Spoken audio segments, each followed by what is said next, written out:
পছৰীয়া বাপুজী প্ৰাথমিক বিদ্যালয়ৰ শতবৰ্ষ উদযাপনৰ শুভাৰম্ভ। কামৰূপ জিলাৰ হাজো শিক্ষাখণ্ডৰ অধীনস্থ পছৰীয়া বাপুজী প্ৰাথমিক বিদ্যালয়ৰ শতবৰ্ষ উদযাপনৰ শুভাৰম্ভণি অনুষ্ঠান আজি অনুষ্ঠিত কৰা হয়।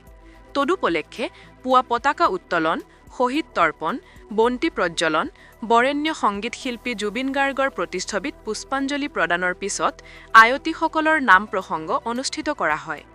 1926 চনত স্থাপিত পছৰীয়া প্ৰাথমিক বিদ্যালয়খনৰ শতবৰ্ষ উদযাপনৰ অনুষ্ঠানৰ সামৰণি অনুষ্ঠান আগন্তুক 26 আৰু 27 ছেপ্টেম্বৰ 2026 বৰ্ষত অনুষ্ঠিত হ'ব।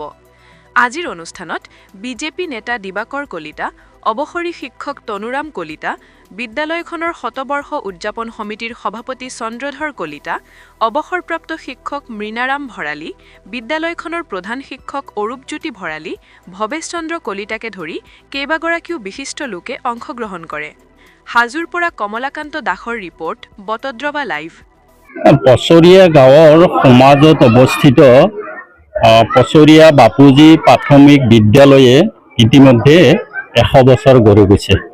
1926 চনত এই বিদ্যালয় প্ৰতিষ্ঠা হৈছিল আৰু আজি 100 বছৰ গঢ় হৈছে। আৰু এই 100 বছৰৰ ভৰি দিয়াৰ কাৰণে আমি পছৰীয়াবাসীয়ে এই বিদ্যালয়ৰ জৰিয়তে আমি শতবৰ্ষ উদযাপন সমিতি এখন গঠন কৰিছোঁ আৰু সেই সমিতিয়ে ৰাইজৰ সহযোগত আমি বছৰজোৰা আমি এই শতবৰ্ষ উদযাপন কৰিবলৈ প্ৰয়াস কৰিছোঁ। আজি শুভাৰম্ভণি অনুষ্ঠান, আজি আমি লাই খুঁটা স্থাপন কৰিলোঁ। এই শুভাৰম্ভণি অনুষ্ঠানৰ পিছত ছেপ্টেম্বৰৰ 26, 27, 28 এই তিনিদিনীয়াকৈ মূল কাৰ্যসূচী আমাৰ আৰম্ভ হ'ব। আৰু এই শতবৰ্ষ অনুষ্ঠানত, এই বিদ্যালয়ৰ শতবৰ্ষ অনুষ্ঠানত উপস্থিত থাকি আজি ভাল লাগিছে। আৰু মই এটা কথা ক'ব বিচাৰিছোঁ যে ইয়াৰ পৰা এই 100 বছৰৰ যি প্ৰাক্তন ছাত্ৰ ছাত্ৰী আছে, সেই প্ৰাক্তন ছাত্ৰ ছাত্ৰীসকলে এই বিদ্যালয়ৰ প্ৰতি আস্থা ৰাখক, বিশ্বাস ৰাখক আৰু এই বিদ্যালয়ত প্ৰাক্তন ছাত্ৰ ছাত্ৰীসকলে মৰম কৰক আৰু তেতিয়াহে এই বিদ্যালয়খনে প্ৰাণ পাই উঠিব আৰু আমি শতবৰ্ষ উদযাপনত সহযোগিতা পাম। আৰু তাৰ লগে লগে মই এই বিদ্যালয়ৰ পৰা এটা শুভ বাৰ্তা মই প্ৰেৰণ কৰিব বিচাৰিছোঁ যে এই বিদ্যালয় বা এই পঞ্চায়তো, পছৰীয়া পঞ্চায়তটো আমাৰ জালুকবাৰী সমষ্টিৰ অন্তৰ্গত, এতিয়া হাজো শুৱালকুছি সমষ্টি হ'ল। আৰু এই সমষ্টিক প্ৰতিনিধিত্ব কৰা অসমৰ মুখ্যমন্ত্ৰী মাননীয় ডক্টৰ হিমন্ত বিশ্ব শৰ্মা ডাঙৰীয়া এই সমষ্টিৰ পৰা প্ৰতিনিধিত্ব কৰি মুখ্যমন্ত্ৰী হৈছে অসমৰ। আৰু তেখেতলৈ মই অনুৰোধ যাতে এই শতবৰ্ষৰ যোগেদি এই বিদ্যালয়খনে কিছু আন্তঃগাঁথনিৰ জৰিয়তে প্ৰাণ পাই উঠে।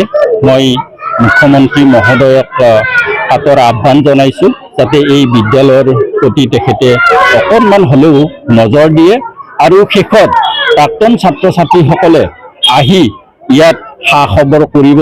আমি যিহেতু বছৰজোৰা এই অনুষ্ঠানটো আমি কৰিম, গতিকে সকলোকে মই আহ্বান জনাইছোঁ এই বিদ্যালয়লৈ আহক আৰু ইয়াৰ যি আন্তঃগাঁথনি আছে সেই আন্তঃগাঁথনি যাতে আমি কিছু পৰিমাণে হ'লেও আমি উন্নত কৰিব পাৰোঁ তাৰ আশা ৰাখিছোঁ। আজি আমাৰ পছৰীয়া বাপুজী প্ৰাথমিক বিদ্যালয়ে 100 বছৰ গঢ়কিলে আৰু এই 100 বছৰীয়া অনুষ্ঠানত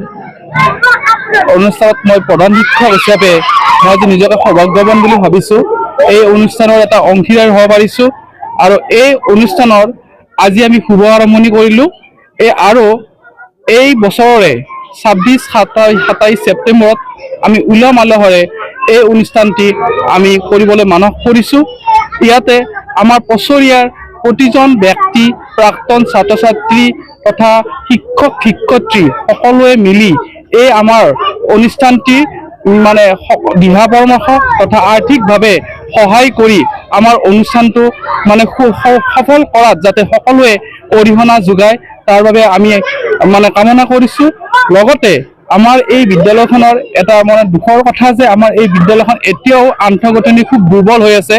মই বহুবাৰ আমাৰ খণ্ড পৰ্যায়তে হওক বা জিলা পৰ্যায়তে হওক আৰু মই মুখ্যমন্ত্ৰী মহোদয়লৈও মই মানে চিঠি যোগে মানে আবেদন জনাইছিলোঁ যে আমাৰ বিদ্যালয়খনক মানে আন্তঃগাঁথনি দুৰ্বল হৈ আছে, সহায় সহযোগিতা আগবঢ়াওক, কিন্তু তেনেকুৱা মই সুফল পোৱা নাই। এই অনুষ্ঠানটোৰ যিহেতু 100 বছৰ হ'ল, আজি মই এই অনুষ্ঠানৰ যোগেদি মই ক'ব বিচাৰিছোঁ যে 100 বছৰীয়া বিদ্যালয়খনক এনেকৈ মানে ধ্বংস হৈ যাব নিদিব। মানে সকলোৱে আহি এই অনুষ্ঠানটো আকৌ মানে